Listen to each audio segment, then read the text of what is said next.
Nós temos meditado essa noite em Tiago 3. Tiago 3, do 1 ao 18, para quem chegou após a leitura.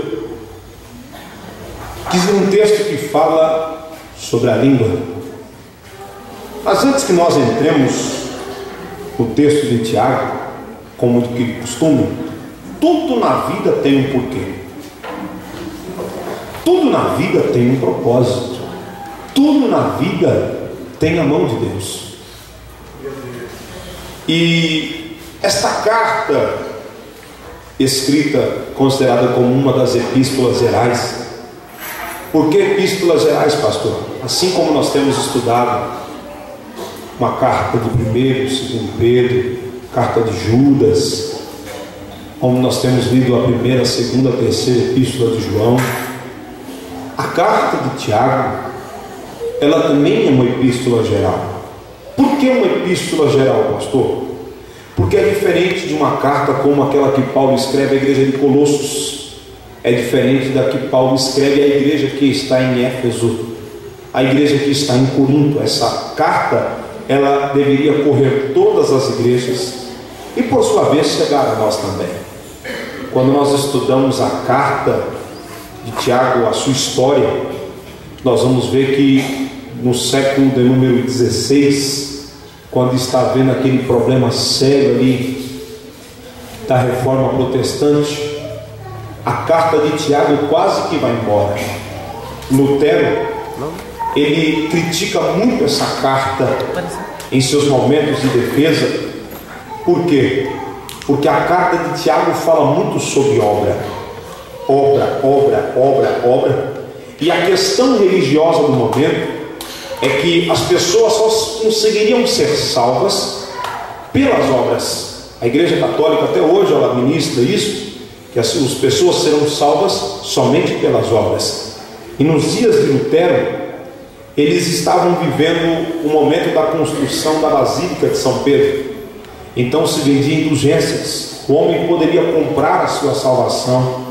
O homem deveria pagar pela oração em nome dos mortos.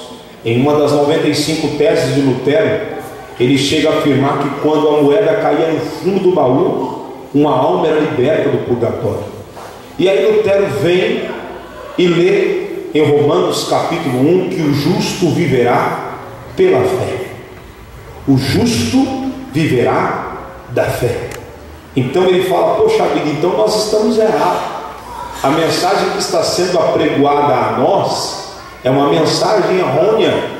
Então é feito o cânon, é refeito o cânon que nós temos hoje como Novo Testamento. E Lutero vai dando uma analisada nos textos bíblicos, porque ele vai traduzir a Bíblia para o alemão. Então ele chega na carta de Tiago e ele fala, não, ela vai embora também, porque ela fala muito sobre obras. Glória a Deus que essa carta fica. O apóstolo Paulo, ele fala na igreja de Éfeso que nós seremos salvos pela fé. Isso não vem de vós, é dom de Deus. Só que Tiago ele vai falar muito sobre a obra na vida cristã, não para ser salvo, mas fazer a obra porque eu sou salvo. Então as boas obras elas têm que estar engendradas dentro de mim, porque sou cristão. Se eu sou cristão, eu tenho que fazer as boas obras, eu tenho que praticar boas obras e não fazer boas obras para ser salvo. Então uma coisa é uma coisa, outra coisa é outra coisa. Eu não vou fazer, pastor, então a partir de agora eu vou fazer bastante boas obras para me ser salvo. Você está equivocado.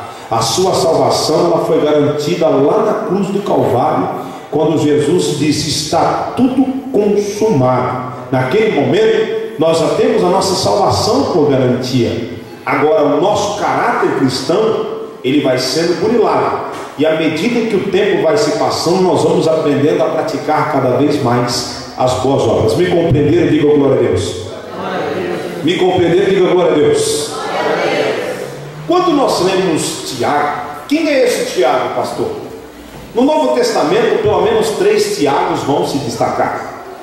Um dos primeiros Tiago é o irmão de João. A Bíblia fala em Mateus 4, se você quiser me acompanhar, Mateus 4, verso de número 21, momento em que Jesus está observando eles a consertar as redes. O texto diz assim, ó: e adiantando-se dali, viu dois irmãos, Tiago, filho de Zebedeu, e seu irmão num barco com seu pai, Zebedeu, consertando as redes. Então aí o primeiro Tiago é mencionado no Novo Testamento.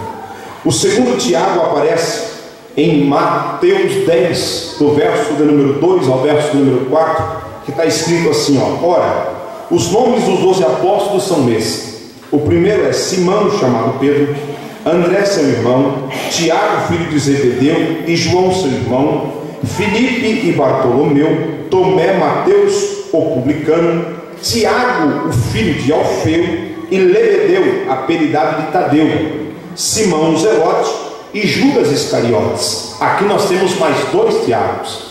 Agora, o nome Tiago é a mesma coisa que Jacó no grego, ou como você queira chamar, no hebraico também, significa segurador de calcanhar, ou suplantador. Isso é a mesma coisa que o nome Jacó no Novo Testamento. Esse em especial que nós estamos estudando aqui essa noite, ele é chamado de o irmão do Senhor.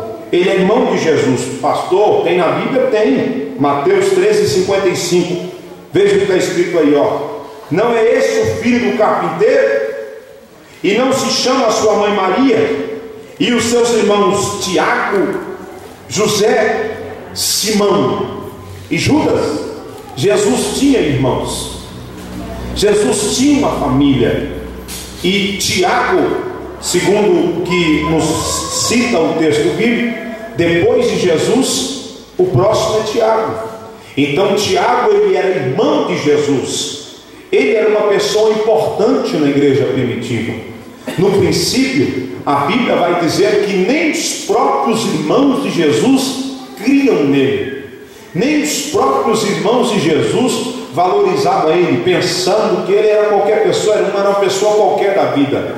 Só que nós vamos aprender na palavra que depois a sua família reconhece que ele é o Messias. Então vai se começar a seguir o cristianismo. Por quê, pastor? Porque até então todos seguiam o judaísmo. A partir de Cristo é que começa então o cristianismo. No começo é chamado de seita de os nazarenos. Depois, quando estão em Antioquia, é que pela primeira vez são chamados de cristãos ou pequenos cristos. A Bíblia narra a sua importância, a importância de Tiago, que até Pedro, quando sai da prisão, ele manda avisar a Tiago: olha, corre lá e avisa Tiago. A Bíblia diz em 1 Coríntios capítulo 9, verso 5, que ele também era casado, tinha uma família.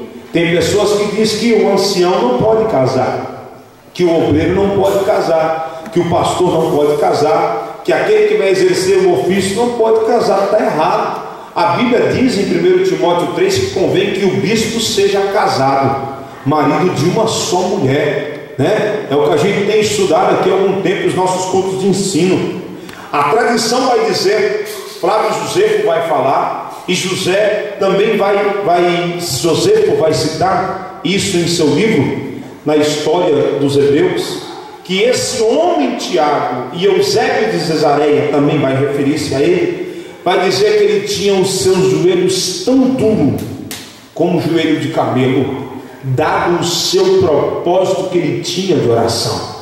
Tiago era um homem de oração, ele foi conhecido como o justo. Era um homem que passava boa parte do seu tempo com as suas mãos levantadas para cima, intercedendo pelo povo, intercedendo pela nação.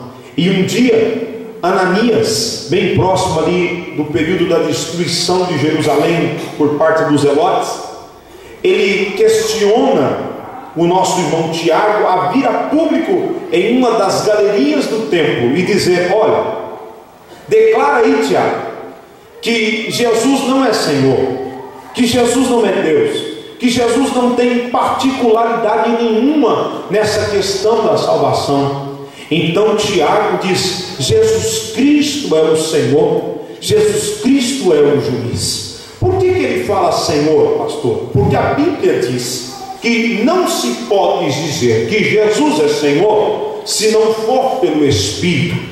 A expressão Senhor vem do original Kyrios no grego, significa Senhor absoluto, Senhor que comanda todas as coisas. É um Senhor que manda no céu, é um Senhor que manda na terra, é um Senhor que manda na água, é um Senhor que até nas trevas Ele manda, meu irmão. É por isso que nós não temos várias deidades, nós temos um só Deus, um só Senhor. Cremos que Jesus Cristo é o Senhor, para a glória de Deus Pai. Você concorda comigo? Dá um brado de glória aí. Esse irmão Tiago, por ele não declarar que Jesus não era Deus, então ele é empurrado das galerias do templo para baixo. Então a sociedade o apedreja até a sua morte. Tiago, ele morreu apedrejado, irmão do Senhor, ele morreu apedrejado. Agora vamos entrar no texto aqui do capítulo 3. Eu só narrei esse princípio aí para que você possa ter uma noção da história da epístola de Tiago. Tem muita coisa boa ainda para ser falada sobre Tiago, mas é que hoje o tempo não proporciona. Oxalá que o Senhor nos conceda um dia para a gente passar pelo menos um mês aí estudando cada vírgula dessa carta, que é uma carta tão linda, é uma carta que é uma bênção e traz grande edificação espiritual para as nossas vidas. Quando Tiago fala sobre a língua, todos nós sabemos o que é. Todo mundo aqui tem língua. A língua é um músculo, né? Todos nós temos esse músculo. É um músculo tão importante para nós que ela ajuda no processo da deglutição, né? No momento que você está comendo, mascando, mastigando, ela te ajuda você a engolir esse alimento. Muita gente no passado pensava que nós sentíamos o paladar no céu da boca, né? Mas na verdade o paladar ele vem bem próximo aqui da garganta, através da língua. Quando você coloca lá um suco na tua boca, eita que benção! Quando você experimenta aquela Coca-Cola abençoada, gelada, eita, que dá aquele refresco abençoado. Tá.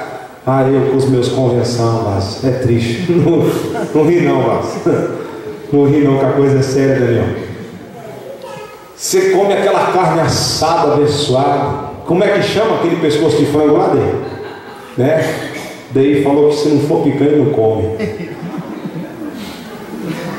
Você está experimentando o amargo, o doce, o azedo, tudo é na língua. Mas por que Tiago vem falar, pastor, sobre a língua? A língua, quando Tiago vem dizer aqui, ele já começa falando logo no seu caráter, no seu perfil, da sua vida. Ele vem dizendo, olha, não queira muitos de vós ser mestres. A profissão de professor é tão respeitada que até no Japão a única profissão que não se curva diante do imperador é o professor, porque não se pode ter um imperador se não tiver um mestre do lado dele, um professor. Quando o Tiago vem dizendo para nós, meus irmãos, não queira muito de vós ser mestre, porque maior juízo virá sobre você, é porque a partir do momento que você começa a ensinar a alguém, o caráter daquela pessoa, mediante os seus ensinamentos, ele vai passar por questionamentos. Muita gente quer ser mestre, muita gente quer ensinar, mas ele não sabe que um dia isso vai ser requerido da vida dele. Poder de vida ou morte está na nossa língua. Os conselhos que nós damos a alguém, a mensagem que nós ministramos, um dia vai ser requerido da nossa vida. E nós precisamos nos atentar para isso. Porque quando você está de boca fechada, você está falando com o seu corpo. Mas a partir do momento que você abre a sua boca, você começa a expor a sua vida. Você começa a expor o seu caráter. Jesus nos ensinou que a boca fala do que procede do coração. Então o seu coração, as suas ações, elas vão ser começadas, ser colocadas para fora, e através das suas palavras eu poderei identificar você. Eu saberei quem é você. Isso Tiago está nos ensinando. Tiago está dizendo assim, meus irmãos, todos nós em muitas coisas nós tropeçamos. Todos nós. Quem nunca errou por palavras aqui, irmão, já começa a tirar sapato para o lado de cá. Já começa mandar pedra de lá para cá, porque todos nós erramos. Todos nós um dia falhamos em nossas palavras. Só que Tiago ele vem dando um conselho: se você é perfeito, esse homem ele é capaz de refrear todo o seu corpo. Agora vamos lá. Quando a gente coloca freio na boca do cavalo, quem já morou na roça sabe muito bem que para se montar num cavalo, primeiramente tem que amansá-lo, tem que domá-lo. Ninguém consegue sentar num cavalo, cavalgar em um cavalo, sem antes domá-lo. E olha que dá trabalho. O cidadão vai ter que domar, vai ter que começar a apresentar os instrumentos para guiar aquele animal, porque se aquele animal não for adestrado, jamais alguém vai poder extrair as qualidades daquele animal, jamais vai poder fazer um transporte com aquele animal. Então o Tiago está dizendo: olha, quando a gente coloca freio na boca do cavalo, a gente consegue dominar todo o corpo. Quando a gente vai andar de navio, que a gente começa a ver o leme, né, o timoneiro ali, o capitão daquele navio, o navio é enorme, ali ó, pequenininho. Ele está direcionando com aquele pequeno leme, está sendo direcionado. O irmão Tiago vai ensinando: olha, vede quão grandes os navios que são levados pelo impetuoso vento, com um pequeno leme se volta para onde quer o timoneiro.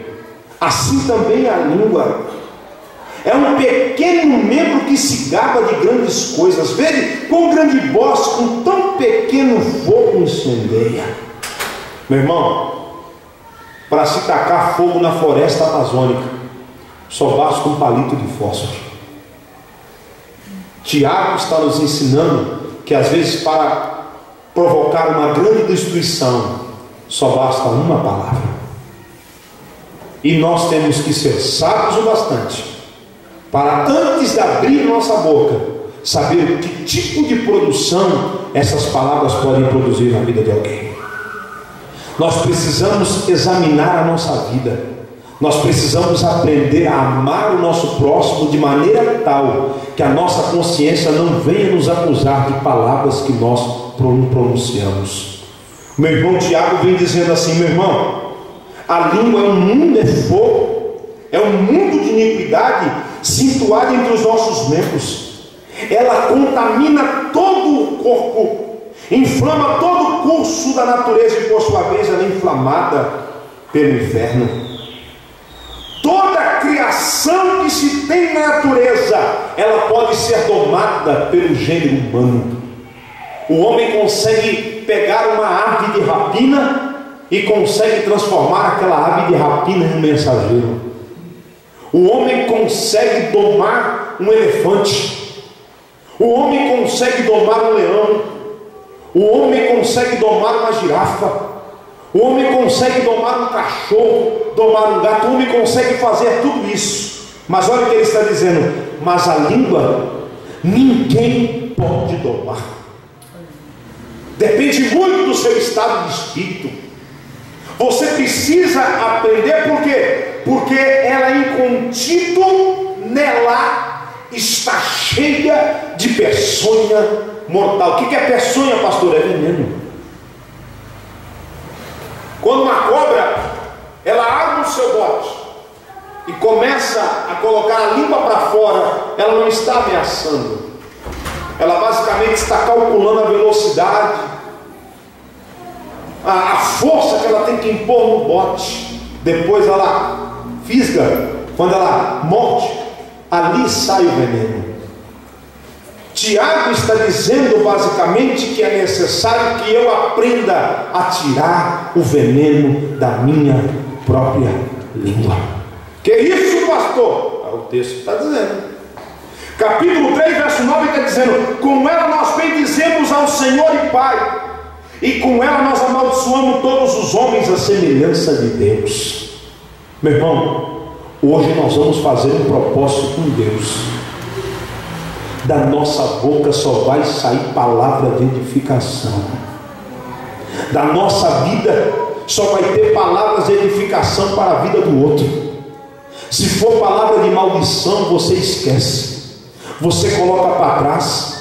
O mundo já tem maldade suficiente. O que o mundo está faltando é bênção. Eu quero ser bênção na sua vida. Eu quero que você seja bênção na minha vida. Nós queremos ser bênção na vida dessa sociedade. Está ocorrendo cada vez mais passos largos de caminho de miséria na vida da sociedade. Quando você liga o canal de televisão, quando você liga o rádio, quando você abre aí o canal de internet, você vê que o mal está fazendo um grande sucesso. O mal é trágico e tem sucesso nos vendedores de mal. Estão vendendo a desgraça. A desgraça está tendo mais ibope do que a cultura. A desgraça está tendo mais recurso do que aquilo que fala sobre amor. A tragédia está tendo mais ibope do que os programas de edificação. Por quê, pastor? Porque o trágico todo mundo quer saber. Os programas de fofoca fazem um sucesso enorme. O que aquilo produz na minha vida, irmão? Nada. Todo mundo quer ficar sabendo da desgraça da vida alheia. Tiago está nos ensinando, meu irmão, não tem como eu conciliar as duas coisas. Tiago 3,10 aí está dizendo, da mesma boca procede bênção e maldição. Meus irmãos, não pode ser assim. Pode jorrar do mesmo manancial a água doce ou a água amargosa? Meus irmãos, por acaso pode uma figueira produzir azeitona ou a videira figos? Tampouco pode uma fonte de água salgada dar água doce. Como é a tua fonte aqui essa noite? Que tipo de água corre no teu ribeiro de vida? Que tipo de fonte você tem dentro da sua alma? Ah, pastor, eu é bênção. Virou as costas. Pastor é boca aberta, sabe o que fala. Não, mas esse irmão, a bênção na nossa vida é aleluia, glória a Deus. A irmã virou as costas e não pode. Um dos requisitos de Deus para a vida de Abraão em Gênesis 12:3 é: Abraão, serás tu uma bênção. Você tem que ser uma bênção. Da sua boca tem que sair palavras de bênção. Da sua boca tem que sair palavras de edificação. Da sua boca tem que sair palavras que venham a fortalecer o amigo. E o inimigo, pastor, você profere bênçãos também sobre a vida dele. Por quê, pastor? Porque a tragédia está demais, amado. As pessoas já estão fazendo do juízo de valores antes mesmo de ter conhecimento de causa. As pessoas começam a condenar pessoas antes mesmo que venham conhecer determinadas situações. Nós precisamos nos atentar, amado, que uma fonte que vem da parte de Deus jamais pode ser fonte de águas amargas. Do teu ribeiro não pode correr água de tragédia. Do teu ribeiro tem que correr água de bênção. A palavra de Deus para Nicodemos é: você tem que nascer de novo. Se a tua fonte está contaminada, meu irmão, tem que regenerar aqui essa noite. Oxalá que eu e você tenhamos a oportunidade de dizer aqui: Senhor, faça uma grande obra na minha vida essa noite. Sonda em mim, Pai, vê se tem algum caminho mau e tire essa tragédia da minha vida. Deus, aleluia. Nicodemos, você tem que nascer de novo, meu filho. Tem que regenerar o negócio. Tem que nascer de novo. As pessoas analisam a situação de longe, não conhecem os problemas, as condições de vida, já começam, eu não falei para você, o que diz aí, Tiago 4 aí, de onde vêm as guerras? De onde vêm as contendas que tem entre vós? Vocês cobiçam e nada têm, inveja e nada podem obter, combate, vocês guerreiam, vocês não têm nada, porque não pede. Pede e não recebe, porque pede mal. Varão, Não adianta nós passarmos o dia inteiro falando mal, praguejando, invejando, ironizando, e depois vir para a presença de Deus, querer pular no manto, sapatear, falar 50 tipos de língua estranha e achar que está tudo bem, que não está tudo bem não. A nossa vida tem que estar dentro do prumo de Jeová, meu amado. A minha vida e a tua vida tem que passar o prumo e falar assim, ó, não foi achado falta na vida desse não.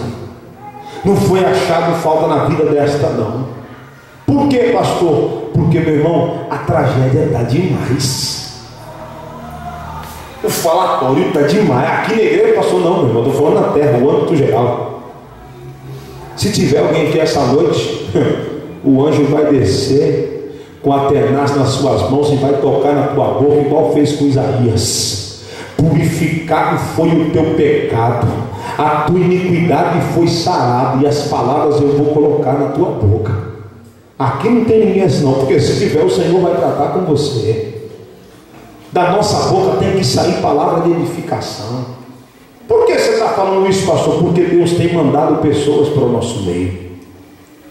Meu coração se alegra que dentro desse mês 15 pessoas levantaram as mãos aqui nesse lugar, se arrependeram dos seus pecados e estão firmes na presença do Senhor, meu irmão. Nós estamos alegres por isso. E aí, pastor, por que você está falando isso? Você sabe quem é o mestre para a vida dessa pessoa? Faça assim com a tua mão que eu vou lhe mostrar. Olha aí, aponta para cá, pode apontar. Isso, agora você vira em direção, ó. Aqui quem é o mestre para a vida dessas pessoas.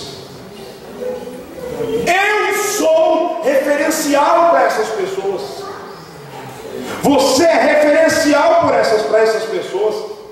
Ah, pastor, mas a salvação é individual. Sim, a salvação é individual. Só que Paulo bate no peito e diz assim, ó: sede meus imitadores, como eu sou imitador de Cristo. Você é um representante legal de Jesus nessa terra. Então eu tenho que ver Jesus na sua vida. Eu tenho que olhar para você, eu tenho que ver Jesus nos seus olhos, meu irmão. Eu tenho que ver Jesus no teu caminhar. Eu tenho que ver Jesus nas suas vestes. Eu tenho que ver Jesus em você. Se alguma coisa está impedindo de eu ver Jesus aqui essa noite, que o Espírito Santo nos alerte e nos convença aqui essa noite. Mas vai cair por terra para que o nome do Senhor seja glorificado na minha vida e na tua vida também. Deus, aleluia, Jesus. Tiago vem dizendo assim, ó, no capítulo 4, verso 5, será que você não diz que em vão diz as Escrituras que é o Espírito Santo que faz habitar em nós, tem um intenso ciúme? Ei, é isso, pastor? Aqui não é ciúme de marido matar a mulher, não. Aqui é um ciúme de zelo. Meu irmão, do maior ao menor aqui essa noite, do casado, do namorado, do noivo, até mesmo dos jovens, das crianças, todos nós, aquilo que nós amamos, nós zelamos e nós cuidamos. O Espírito Santo não gosta de nós, Ele nos ama. E Ele tem um zelo por nós. E olha, o Espírito Santo não quer dividir você com o inimigo, não. O Espírito Santo não quer que o pecado habite no seu corpo, não. O Espírito Santo quer que você tenha uma vida santificada. O Espírito Santo quer que você tenha uma vida separada. O Espírito Santo quer que você tenha uma vida digna, de quando você cair de joelho, as suas orações elas não sejam impedidas diante de Deus. E nós precisamos nos atentar para isso, amado.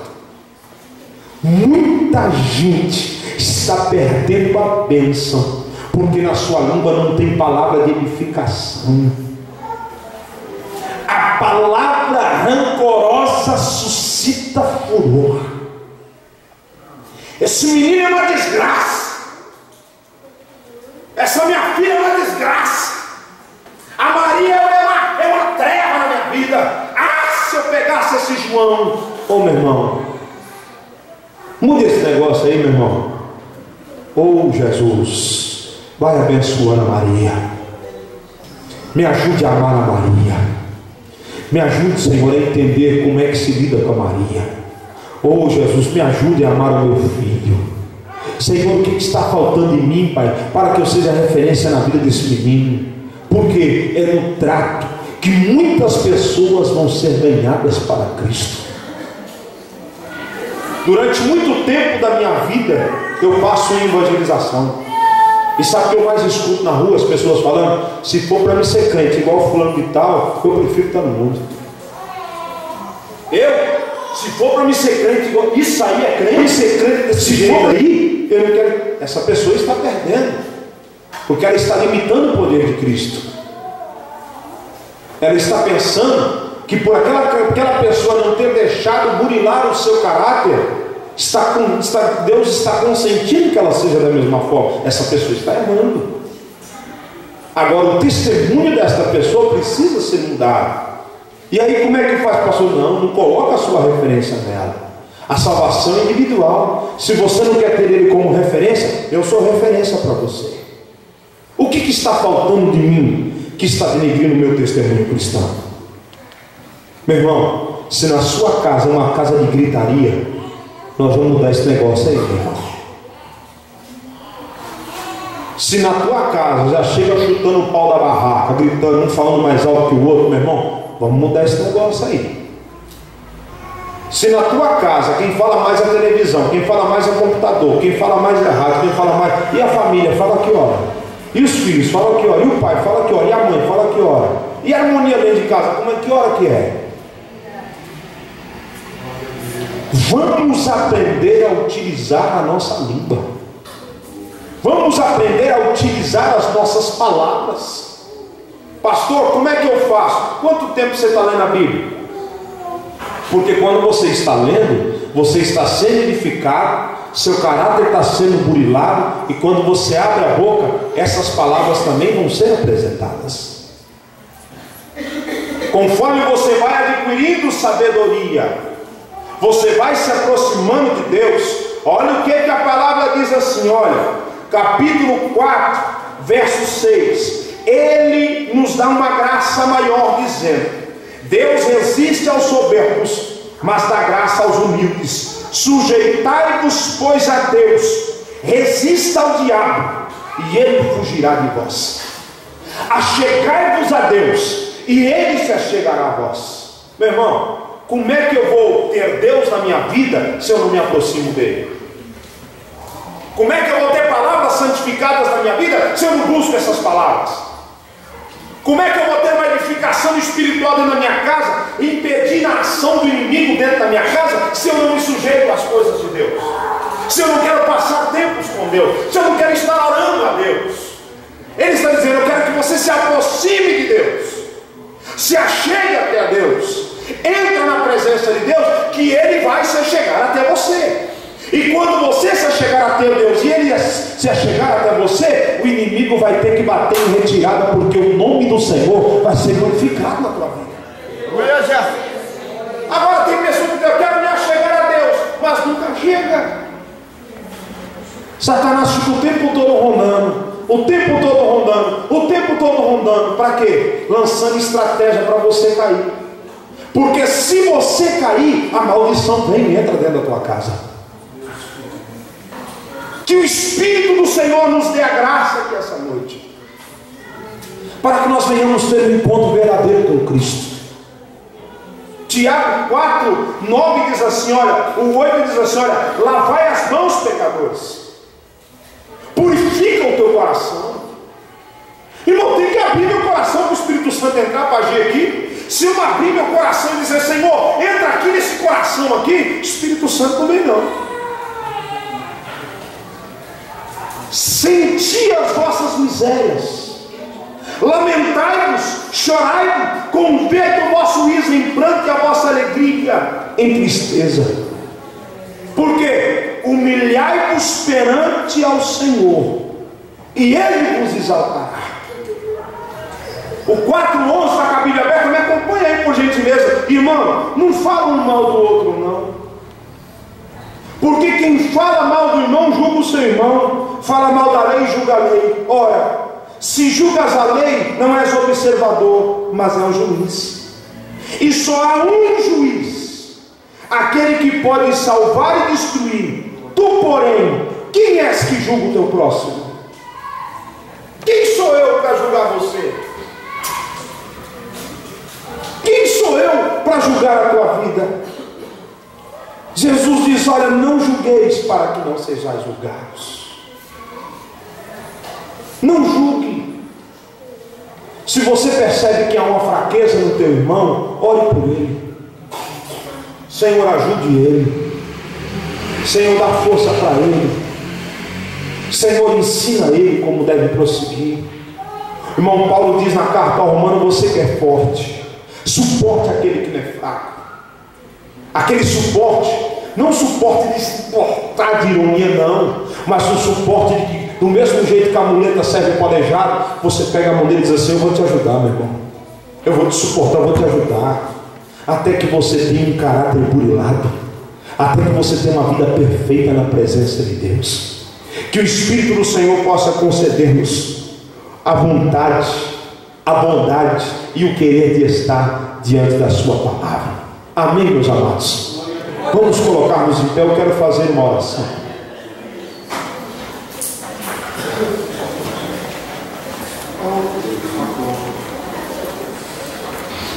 Eu vou fazer uma oração aqui juntamente com a igreja. Mas aonde que nós precisamos melhorar nas nossas palavras? As nossas palavras têm poder. Quantas pessoas que hoje estão aí angustiadas, feridas no mundo, por causa de uma palavra maldita que foi proferida? Quantas pessoas que estão aí do lado de fora, que não souberam usar a arte da comunicação, falharam na comunicação, e hoje pessoas estão aí rancorosas por causa de uma palavra? Quantos não já morreram? Alguns até foram ao inferno por causa de uma palavra mal pensada que a pessoa proferiu em um determinado momento isolado, e ele disse assim: olha, nunca mais eu volto na presença do Senhor. Que a bondade do Senhor esteja na nossa vida, meu irmão. Quando você sair desse templo aqui essa noite, esteja pronto a ouvir e tardio para falar. Sabe o que diz a palavra pronto no original? Taxis. Seja pronto para ouvir. Para falar, pensa duas vezes. Porque quando você abrir a boca, você tem que ter consciência daquilo que você está falando. Falemos pouco, mas falemos o necessário. Falemos para que possa produzir uma edificação na vida de uma pessoa. Vamos orar. Senhor, eu quero te agradecer por esta palavra. Essa palavra tem endereço certo. Essa palavra, Pai, ela possa produzir edificação na nossa vida. Me ensina, Senhor, a falar como convém. Me ensina a orar, me ensina a falar contigo, mas me ensina a falar com o meu irmão, me ensina a falar com a minha irmã, me ensina a falar com o meu próximo. Pai, retira palavras de veneno da minha boca. Que a minha palavra, Pai, possa produzir edificação na vida do meu irmão. Que a minha palavra possa produzir edificação na vida da minha irmã. Que a minha palavra, Senhor, possa produzir valores para a vida de alguém. E não angústia, rancor, tristeza. Afasta a maldade de nós, Senhor. Afasta a angústia na nossa língua, porque queremos ter palavras de bênção. Queremos ser como Abraão. Seja tu uma bênção na vida do teu irmão. Meu Deus, que a tua alegria possa estar dentro da nossa língua, Senhor. Pai, que nós venhamos ter palavras de edificação para os nossos cônjuges, para os nossos filhos, para os nossos irmãos, para os nossos pais, para a nossa família, e aquele que ainda não alcançou a palavra da salvação, Senhor, que nós venhamos ter uma palavra digna e de confiança para ele. Pai, que o teu Espírito, Pai, venha nos orientar, venha nos direcionar, a fim de que nem mesmo a nossa oração seja impedida. Meu Pai, que nós venhamos ter palavras de perdão, palavras de humilhação, Senhor, e não palavras de soberba, palavras de arrogância, mas, Pai, que o teu Espírito venha estar ao nosso lado, para que possamos ter uma perfeita comunicação. Em nome de Jesus nós queremos te louvar e queremos te agradecer, no nome de Jesus. Amém e graças a Deus.